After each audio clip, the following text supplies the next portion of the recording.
Hi, I'm Andrew McLaren. And I'm Mark Ridley. Welcome to the Teamcraft podcast, where we talk about the tradecraft and sometimes the witchcraft of what it means to work together in a team.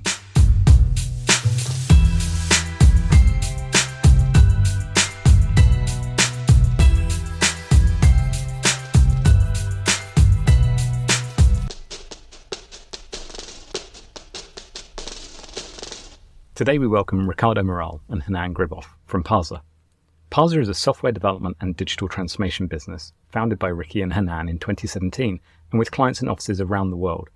Parser offer their clients expertise in digital strategy and transformation, digital portfolio management and product development, which is primarily achieved by placing Parser teams within their clients' organizations. As CEO, Ricardo sets and drives Parser's organizational vision. Before Parser, Ricardo was responsible for building large technology teams and developed products for the likes of Google, Ford and Sony. As Chief Growth Officer, Hernán is responsible for Parser's evolution and expansion. He has spent his career helping organizations such as JP Morgan, Disney and Deloitte to design, lead and launch their digital portfolios. In this episode, we hear about how Parser approached the challenge of delivering teams into other teams, and how even in a technology company, the challenges are usually related to people. And finally, how stable teams aren't always the best way to deliver innovation.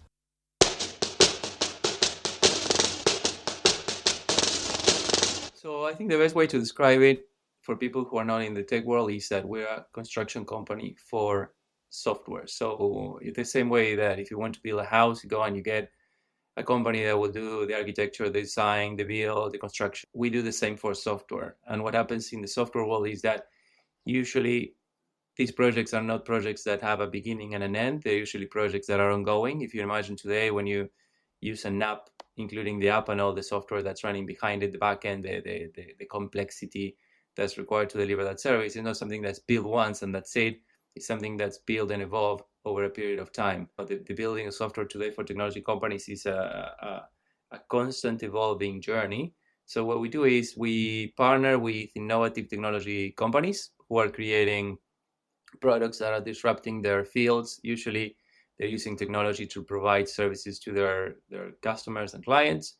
And what we do is we work with them to help them accelerate the delivery of their technology roadmap, making it faster for them to innovate, add new products to their portfolio, or improve the products they've got right now. Could you give us a quick insight into the types of teams that you put into the customers that you work with? And just in general terms, what are the rough sizes that you would normally work with? How many people would you put in? Do you put entire teams in, or do you add people into existing teams? So there's a blend. We usually provide three types of services. One is consulting, when the client wants to build something and doesn't really yet know what that is and how it will be built. Maybe they detected an opportunity or they detected a pain point that they want to address, but they haven't yet decided what the solution should look like. We've got a part of the company that's focused on helping them realize what's the right solution for the problem at hand. The second level of service we provide is what we call managed teams, where we provide a team of professionals that have different levels of expertise in different areas. Today, software development is a multidisciplinary practice where you need a lot of complementary skills in a team in order to create a successful product. And we manage those teams for the client. Those teams are usually, between 6 and 10 people. That's usually the size of technology teams today in order to keep it manageable and make it easier for the team to work together. And the third level of service we provide is an experienced engineers that are working together with the client and usually embedded in the client's team to build a specific expertise into an area that the client might not have. So if the client realizes that they've got a team and they need to augment the capacity of that team, or they need to bring a specific expertise that they don't have in-house, they can always come to us and we'll provide the necessary talent, the necessary engineers and architects in order to complement that need. When you put one of your teams into a new team, obviously there's quite a lot of overhead for that, for the company where you're putting it in and for your teams. So what are the signals that it's working? The key characteristics of software development today is it's a highly creative process. It's something that requires a very close collaboration between everybody involved. And the reality is that we don't expect or claim to know more about our clients' industries than they do. If we're working with a publisher or a newspaper, they know about publishing and distributing and capturing news better than, much more than us. If we're working with a travel company, they know more about the industry than we do. What we bring is expertise in another domains that they might not have in-house, so they need to complement, or we bring the technology teams that will help accelerate the implementation of the products they need. And the fact that we are bringing different skills and different perspectives and different track records and backgrounds means that a close collaboration is critical in order to, successfully achieve the goals that we put for our teams. So the reality is that the more we work in a collaborative environment where there's no distinction of who is from Parser and who is from the client, the better we can all get out of the collaboration. That doesn't only happen in our context, that's something that happens across the board in technology. The more closely together professionals work in any context in technology, the more productive the teams are and the more successful they are. When you get politics, when you get tension, when you get, people trying to distribute responsibilities in very, square boxes where there's an input and an output, and we try to segregate those responsibilities through very, rigid Chinese walls, it becomes very difficult to collaborate. But again, that doesn't have to do with the way we work.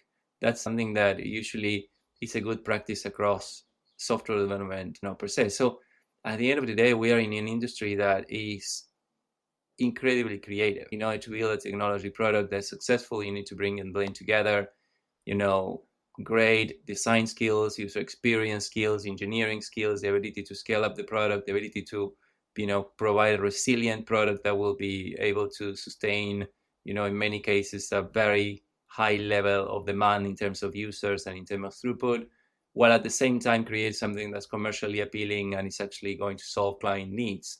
So you can imagine that everything involving that process requires a lot of creativity and a lot of close collaboration between people that have different perspectives, different ways of looking at things, different priorities.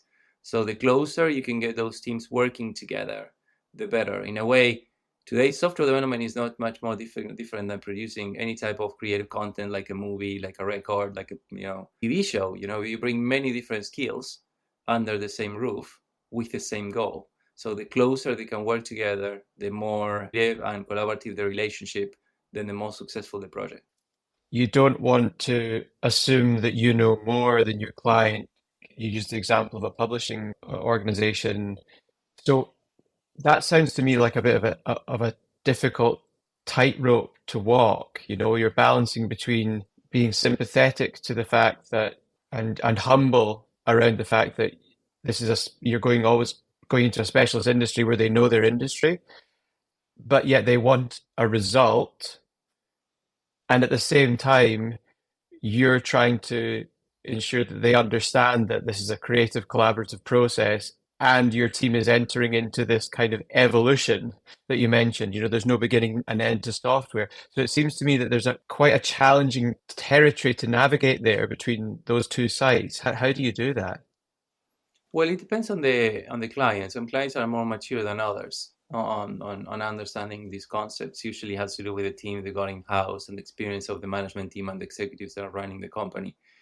It does happen sometimes, maybe if you're talking with a young startup that's run by non-technical founders, that they don't necessarily have yet the necessary expertise in order to understand the nuances that are involved in creating a technology product. The level of, especially if you're building a product from scratch, the level of uncertainty that you will face on the fact that you're building something that doesn't exist yet, and that really requires a lot of close collaboration and coordination with the final customers in order to discover what is the right solution for them. But the reality is that the moment you start working with more mature companies, scale-ups, corporates, you're usually dealing with individuals that are very experienced on the world of software engineering, and they understand that, today everybody sees that software engineering is a close collaboration between, different type of professionals and that have different backgrounds, and you need to build the right stage for them to perform. Maybe 20 years ago, the concept was totally different, right? You got 150 pages document saying this is what we need. Can you tell us how much it's going to cost to build it? And then, companies used to prepare a project plan and a proposal that was a year of software development with, milestones every 3 months, putting it live. But now everybody knows that the context, the market, and the consumers are demanding much more, and the competitors are much more dynamic than 20 years ago. And it's the context that is imposing on our clients and on everybody who's building technology products the need to be dynamic, agile, responsive, have an immense amount of empathy towards the customer, and be able to create very fast and dynamic internal processes in order to make sure that you're constantly shipping new features and you're constantly trying to understand what your customer wants and how competitors are evolving towards satisfying those needs. So successful companies that are using technology to serve their clients understand that really well. But again, not every client is at the same level. Some are more mature than others. And when we find clients that might not have the right level of maturity, we always try to, educate as much as possible to make sure that they understand what context they need to build in order to be successful. And the education bit is it's like having a personal trainer, right? I mean, you can read a book or you can follow a YouTube channel, to train. But when you have the personal trainer there, this person is pushing you, this person, is coaching you, this person, is bringing, a dynamic, to your training that is difficult to get by yourself. So I think it's very comparable, that education bit and that coaching bit is very comparable, to the ability of bringing, a different perspective that is, with the full attention on making sure that you're going to become better and better, day over day. My suspicion is that you're particularly sensitive because you're an external supplier. You're particularly sensitive to performance. So when people are running their own teams internally, there's lots of things that they can do to manage their own teams. But if you have a customer, they will be driving you on the performance of the team. And the question that I'm really interested in, because you have that sensitivity, because you should be so aware of it, the thing that I'm interested in is how big an impact is teamwork versus expertise? You're taking a team, maybe individuals, maybe an entire team, and you're delivering that team into another organization, and they will be checking to make sure that you're doing a good job. Is it important that you just put experts in and they're given their tasks and they deliver the things that they're asked to do? Or is this concept of teamwork really important? Does that impact the performance that you have with your clients?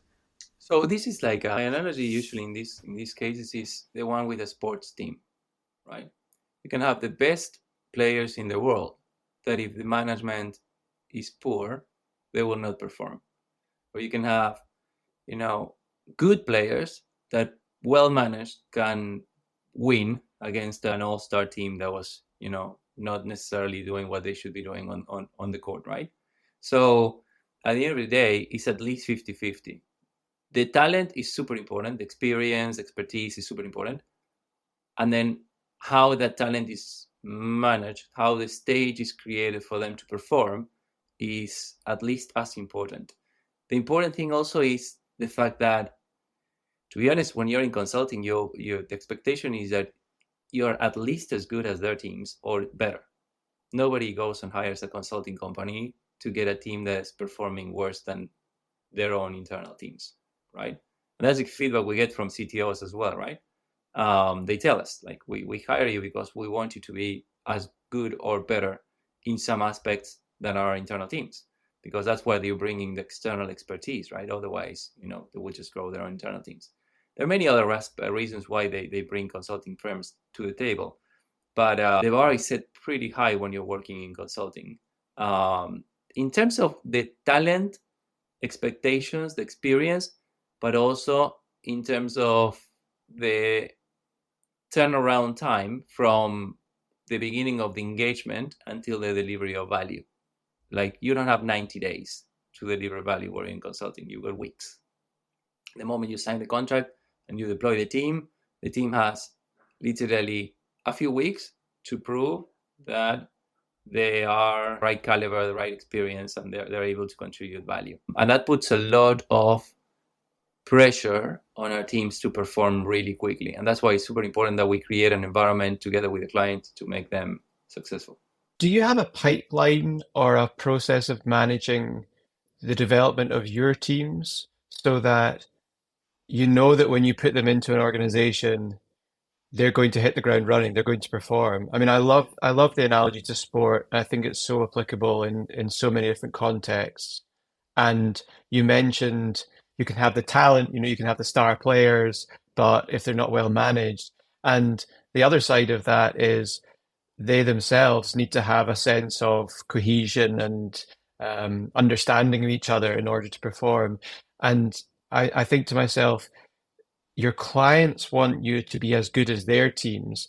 So therefore, is there any process you go through to ensure that when you put a team in, you're confident that they can get up to speed and perform quickly?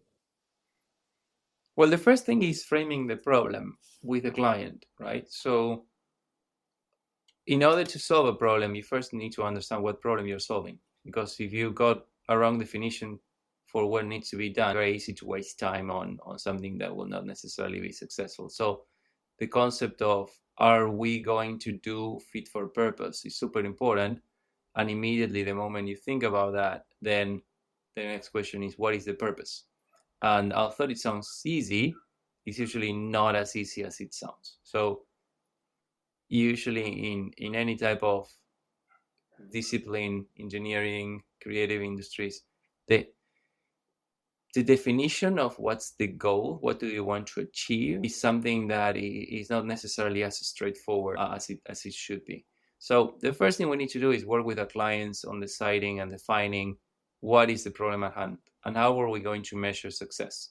The other thing is, if you know what problem you want to solve and how you're going to measure success, the next step is, okay, what team do you need in order to make that happen? And usually we start that process with an open mind, without necessarily deciding in the early stages who will be providing each one of the roles. So we usually say, okay, the problem is A. We think that the solution will be B. What team do you need in order to make this happen, regardless of who's going to contribute, the people who will fulfill their roles. And then once we know the team, we sit down with the client and we're like, okay, of this team, I think that Parser will provide these roles and the client should provide these roles. And that way, you're setting up the stage for the team to be more successful, because you can imagine that the moment they begin working, you know that you've got the right people in the right places with the right skills and the right background. If the client needs to contribute with, I don't know, for example, somebody that will have a very clear vision of what needs to be achieved because that person really understands the goal of the project, or they really understand the final consumer, the final user. And then we know that we need to bring 2 or 3 people with a specific technical expertise because of the technical challenges that the team will face. We know that we're putting together a team that will be more likely to be successful. On top of that, if you make sure that the team knows what the goal is and the team is aligned in terms of how to achieve that goal, you're maximizing the chances for the team to win, right? Can I dig into that a little bit? What is the process that you go through? You've mentioned defining the problem, which is fascinating, because I immediately think of medicine. I think of diagnosing a patient's illness. You go through a process of defining the problem and then putting together the team. Do provisional team members feed into that process at any point before you kind of pick the team, if you like? Well, usually the people that put together the proposal for the client is the team or the senior people that put together the proposal for the client are the senior team members who will build and manage the team, at least on the initial few months. So we try to avoid situations where the proposal to the client or the pre-sales process will be run by somebody who will not be involved in the project. it's better to have the people who will deliver the project involved from day one than actually doing the whole pre-sales project with a team and then handing over to another team. And this goes back probably to the analogy that Ricardo was using about, building a house, right? Probably you want that, the architect that is designing the footprint, then it's going to be the same architect that is going to manage, the builders to make sure that they can follow that footprint, right? If you design, the footprint and then you hand over that to a completely different team, there might be, a lot of unknowns and uncertainties that the builders won't be able to navigate in the right way. I think that's really amazing that you do that. It's accepted, I would say, in general, that a team who contributes and participates in defining its objectives operates more effectively as a team. And it sounds like you've got that process embedded in your approach, where significant core members within the team who are provisionally going to work on a project are a part of the project's conception. And just a final follow-up to that, I assume that's quite a collaborative, creative conversation when the client and the team are determining the problem. And do any surprises emerge from those sometimes where people are seeing things very differently? A lot. I think that a lot. I mean, we call sometimes to these kind of processes discovery processes, right? I mean, we try to sit down with our stakeholders and we try to understand, what is that they want to achieve.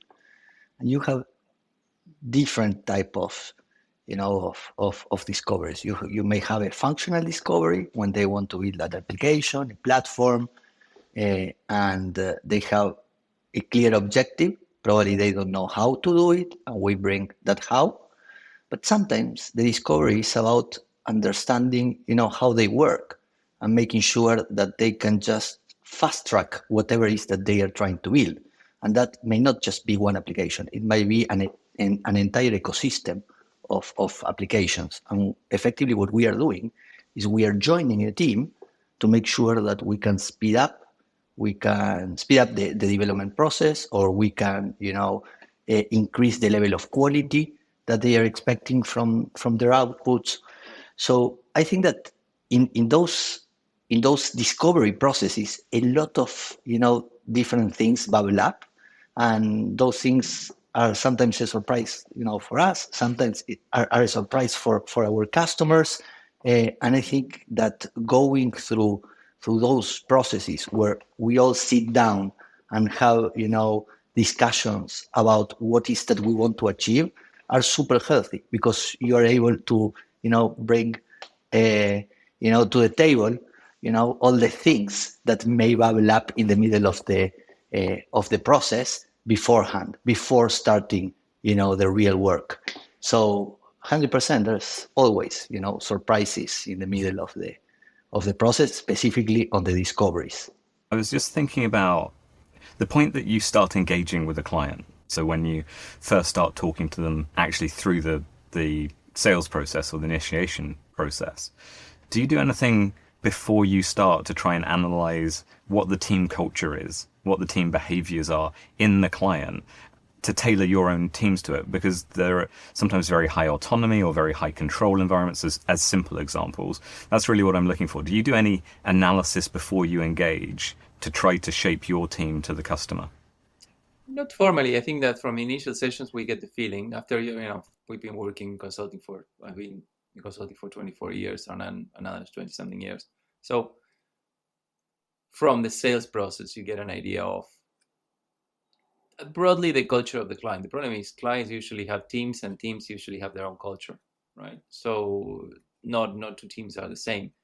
And in a client, you can have very different dynamics depending on who's involved in there. So to be honest, the way it works in practice makes it really difficult to have like a rigorous or scientific approach to going and detecting those things in advance. You usually go in there and start collaborating, and you need to have a lot of flexibility to adapt, because that's the other thing that you need to have when you're in consulting, right? You're working with different clients, different cultures, different ways of working, different personalities.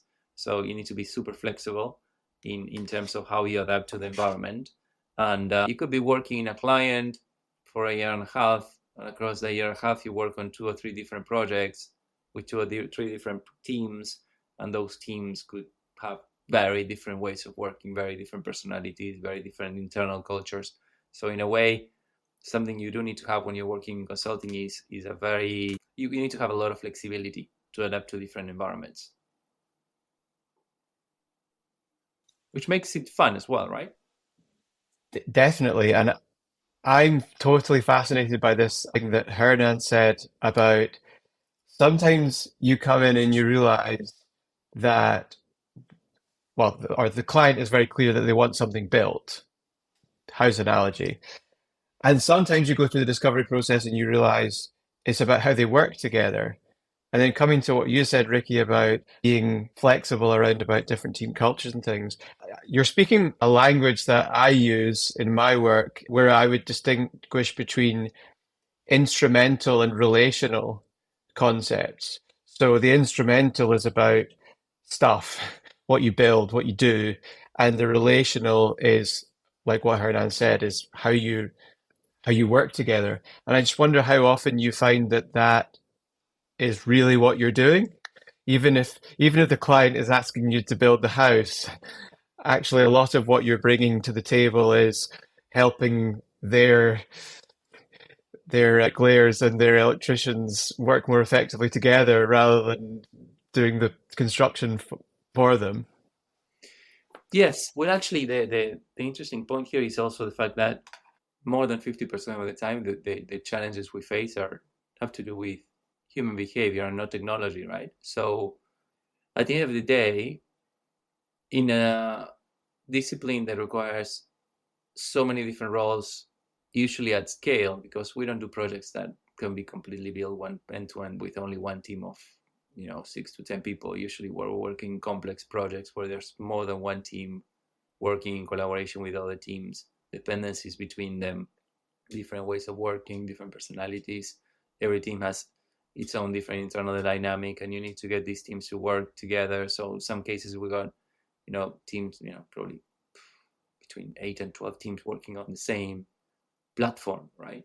So when you're working at that scale, you get to a point where the collaboration and getting everybody to be working efficiently together becomes a bigger challenge than the technology, problems that you're facing.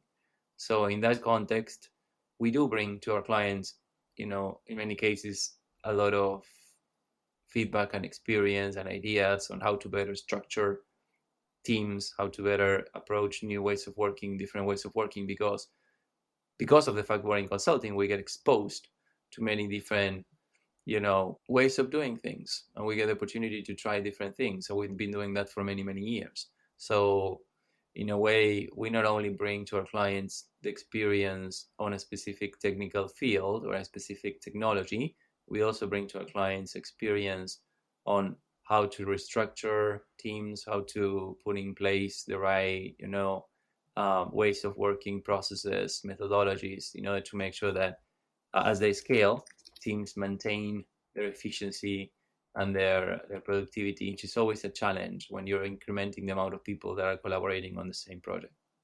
Do you find that processes help teams work together better? Is it fair to look at it and say, actually, if there is a better established process, because you were saying there, you've had the opportunity to go in to see different teams, the different ways of working. Is it something more ephemeral than that? It's the culture, it's the behavior, it's how teams work together, or does process make a difference? So if you have a process, teams work better. Is it that simple? No, you need process, definitely. Like again, going to the analogy of the team, how many times you see a manager using a whiteboard with arrows on it, telling, this is what we're planning to do, this is how we're planning to move, right? Imagine an American football, match that's also, where the team is only focusing on culture. You're not going to get very far, that team, right? So process, ways of working, at the end of the day, let's say you got the defense team and the attack team, they cannot work in isolation. They need to work together. You need to have a midfield there. You need to make sure that they're standing the right way. They need to understand how the output of one is going to connect to the input of the other one. At the end of the day, there's a lot of dependencies. There's a lot of decisions that are impacting others when you're making them, and you need to understand how that's going to be connected. If you look at the most successful companies in the world in technology, they're companies that are super efficient in blending products and services in order to cross-sell and increase the impact of the platforms they're building. The Amazons, the Teslas, the Apples of this world, they're not necessarily focused on one domain. They're focusing across many domains. And what's making them powerful is not that all these domains work in isolation as silos. What makes them powerful is that they're very tightly integrated. So let's not talk about Apple because it's a very trivial example that everybody uses. Let's talk about Amazon, right? So Amazon, you've got, Amazon Web Services, you've got the e-commerce platform, you've got all the, right now, IoT, you've got devices that you can connect in your home.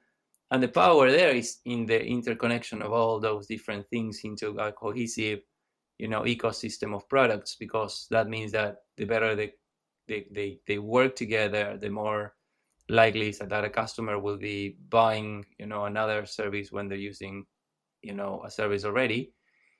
And all that is built by technology teams. So those technology teams cannot work in isolation. Those technology teams have a lot of dependencies between them. They've got a lot of that need to be executed efficiently in order to make sure that those teams can perform. So culture is super important, but the process, the ways of working are critical in order to making sure that a team doesn't come to a standstill when they want to do something. So let me give you an example. If you got a technology product, advanced technology product built by 25 teams in parallel, which is not something we see, it's something we do see very often, teams or projects of that scale. You cannot go and promise to the business team or the CEO that you're going to do X, Y, and Z when to implement that you do depend with another 10 teams without first going to those 10 teams and understanding when they're going to have what you need in order to make it happen. So we do work a lot with clients to help them, in many cases, polish and improve their ways of working in order to make sure that together those teams can collaborate in a way that is not going to decrease the productivity of those teams as if they were working in isolation. And there are processes. The question is how you tailor those processes to the reality of your clients, to the stage where they are at. So it's not just about implementing processes; it's making sure that the processes are implemented, in the right context and tailored in the right way for the people you are working with. Speaking of processes, do you also have teams that perhaps it doesn't work like this at all, so forgive the innocence of this question, but you get a project, you get a client, is it a common thing where you could go, this is the team that we need to send in for that, or this is the type, I've got just the people in mind that are going to plug in well here. Does that happen, and how does it happen? Yeah, 100%. I mean, sometimes you go to a client and you straight away you can. So first of all, there's always a typical thing around industries. It's always easier to bring a team that has already worked in the industry that our client is operating, and that always helps because they already know the language, they already know the challenges around that industry. Probably some of the challenges that they will face are challenges that they already had in the past. So I think that experience brings a lot of value to the process. And then you have the relational, thing, right? Sometimes that certain people are going to fit well, with this type of companies, and that's also something that we always consider. People that it's going to work on, on a media company that is focused on I don't know, content video creation is completely different than people that is going to work in an FS, project that is, a highly regulated industry, right? And sometimes you need to consider that as well, the personalities. Any team that you send into an organization becomes a hybrid of the organization and you and the Parser people. So each member of that team is simultaneously a member of two teams.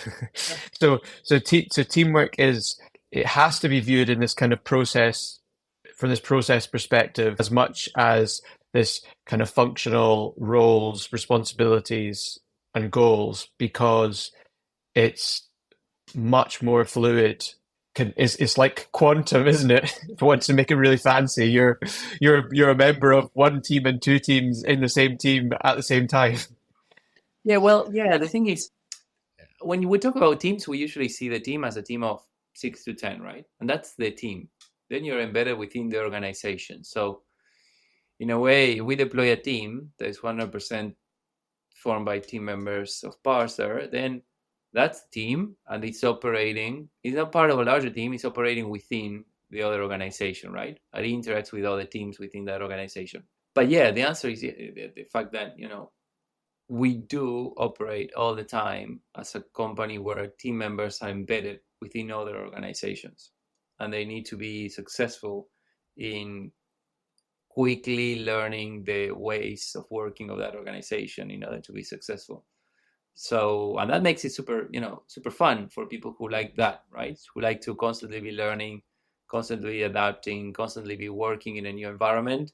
It's super fun because you never get stagnated or you never get stuck on working on the same environment with the same people and the same context, right? So it's a super dynamic environment. So, everybody in the company loves working in that context. I do. And I think it also gives us a massive opportunity to learn from different people and different organization, what works, what doesn't, what can be improved. And usually we are not only a company that has its own experience, we're also collecting the experience for every single engagement that we had before and bringing it into new clients. Do you try and keep teams together? As much as possible, but it's not always something we can do.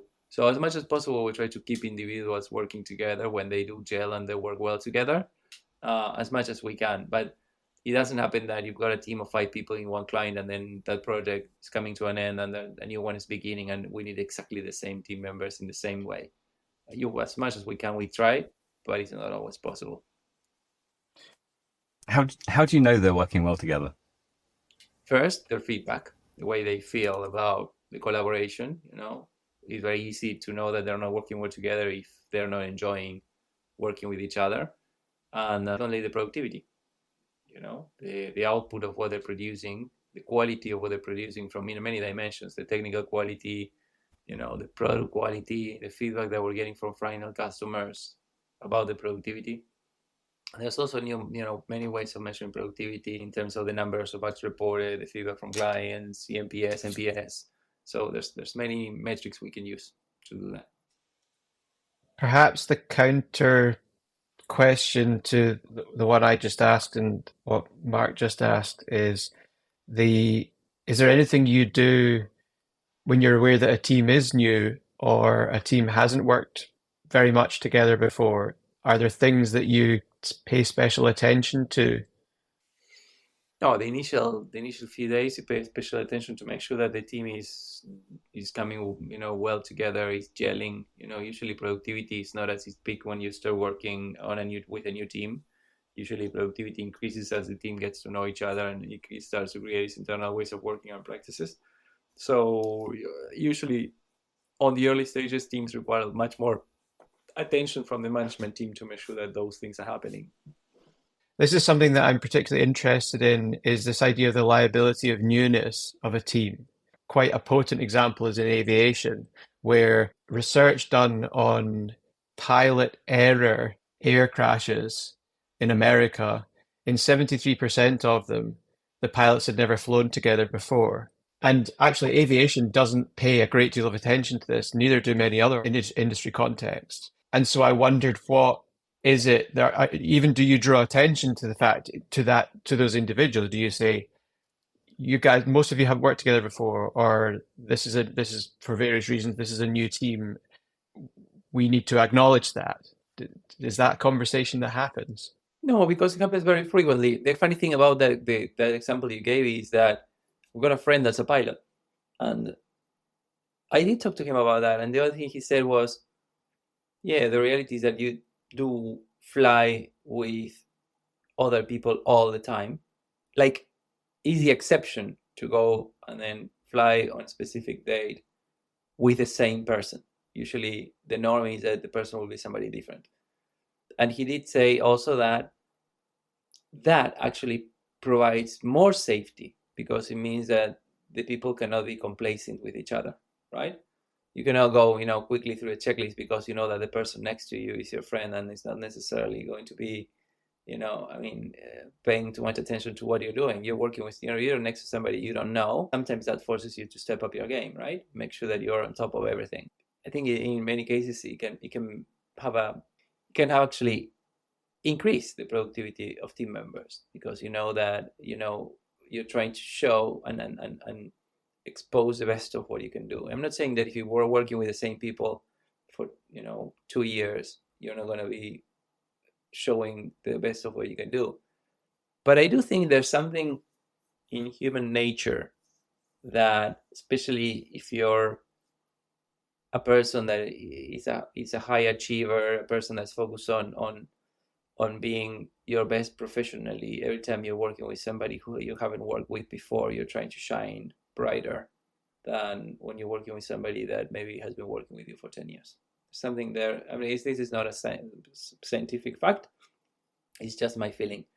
And the fact that you're constantly working with new team members and new people, I think in a way keeps people out of the comfort zone. That's usually good for everybody, including the people that are working on the projects. You mentioned about how it's important to be creative in the kind of work that your teams are involved in.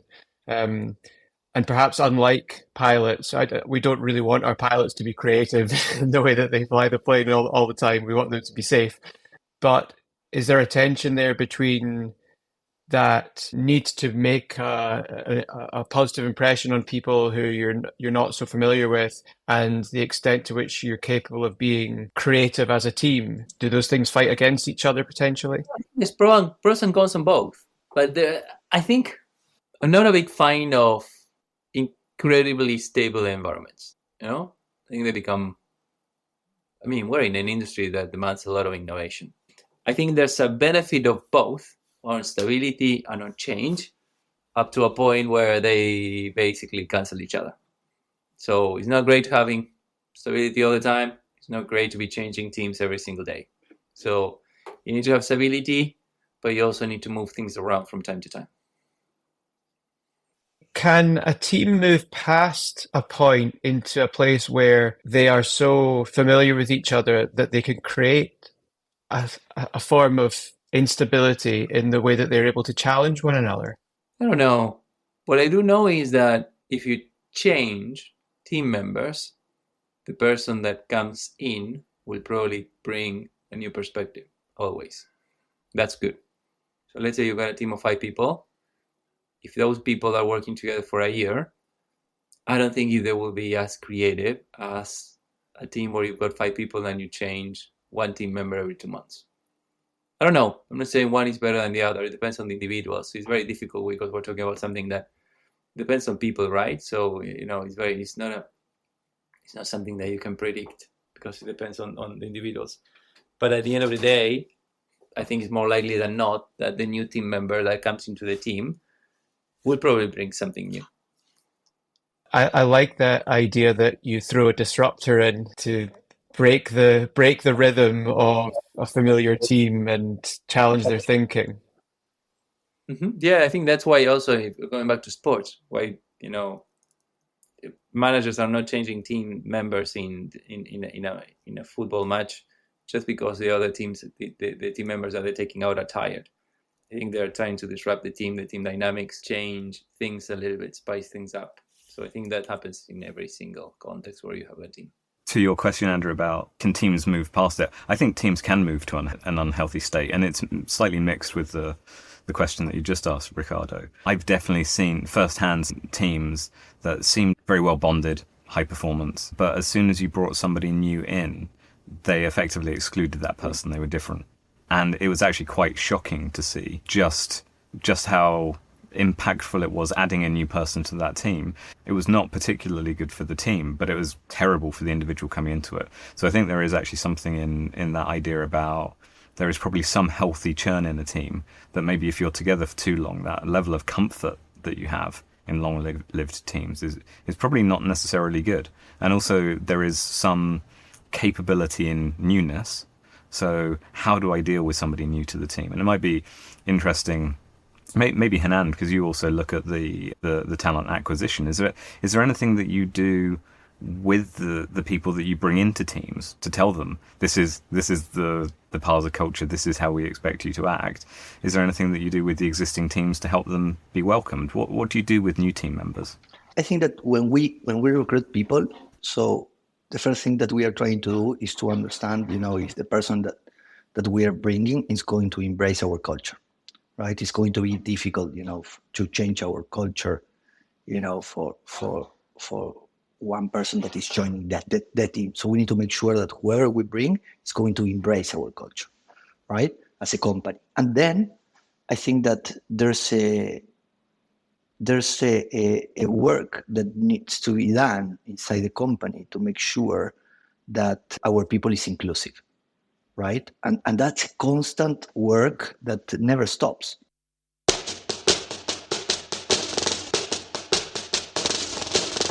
Getting to the point where we want to go through some of our quickfire questions for Ricky and Hernán, if that's okay. Hernán, what was the best team that you worked on? Oh, so that takes me to the very beginnings of Parser. We were working for an FS company, and we were just, a few individuals working there, but making sure that we were delivering at our best. And I think that the client was really responding to that. And we were doing so many things at the same time. We were delivering, a service for the client, and at the same time, we were building our own company. So it was me, Ricky, Tiago, and a few other individuals that we were doing, we were working 24/7 to make sure that we were able to, to keep up with the work that our clients were expecting, but at the same time building in the background Parser. That was for me like the best experience ever in team work. Ricky, for you, what's the best team you've worked on? Well, the funny thing about that question is the team we got now is the best team I work with. So we got, we hired a great CTO, we hired a great COO. I think that the fact that we all share this goal of building a company that is incredibly successful in our field, the level of commitment, the level of dedication, the attention to detail, I'm very proud of that. So, I think that the team that we got today is the best team I've ever worked with. Hernán, quick fire for you. What are your team red flags? When teams are not gelling together. So as soon as teams are not gelling together, you need to do something. And how would you know that they weren't gelling? We work with people. When people is not happy, I mean, that's bubbles up pretty fast. And considering that our business is mainly about people, we try to be very conscious about feelings and people matching, when they join the team. Ricky, what is your best team memory? We closed the first project and the team was just to us. It took us a long time to close the first project. The first team memory is when we closed the project. When we got the call saying, okay, we want you to do this project. Building a company selling a company that doesn't exist is incredibly difficult. Right? So when we built Parser, there's a book called 0 to 1, right? So it's hard to sell a company at any stage, young, small, big, whatever. It's harder to sell a company that doesn't exist. When you're two of us and you go and yourself, we are Parser. Who's Parser? The two of us, right? So that was really difficult.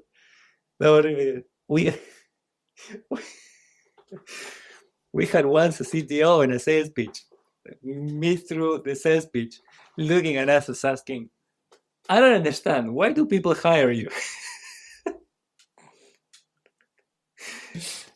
So, the moment we closed the first project, that was the best moment. The team, it was just two, but it was a team, right? When you're playing tennis, you can play tennis as a team in Cordoba as well, right? You can have like two people playing together. So we were a team of two. We closed the first project. It took us a long time to close it. 0 to 1 that day. Instead of 0, we had a 1. We had a project. We had a client. We were building a success case. What's the first thing that a client asks you when you're selling a company? Who do you work with? What are your success cases? What have you done? How many people do you have? The answers to all those questions were not very companies didn't exist. I think that's us, guys. Thank you so much. It's been fascinating. Thank you for your time. Thank you for your insights. I think we've traveled a long way across a lot of different subjects, and along that journey learned about Parser as well, which has been fascinating. So thank you very much. And that's it for today's episode. We're incredibly grateful to Ricardo Moral and Hernan Griboff from Parser for sparing their time to talk to us about teams, and to everyone listening for joining us today. We hope you'll join us again on the next episode of the Teamcraft podcast with more guests and some more chatter from Andrew and I.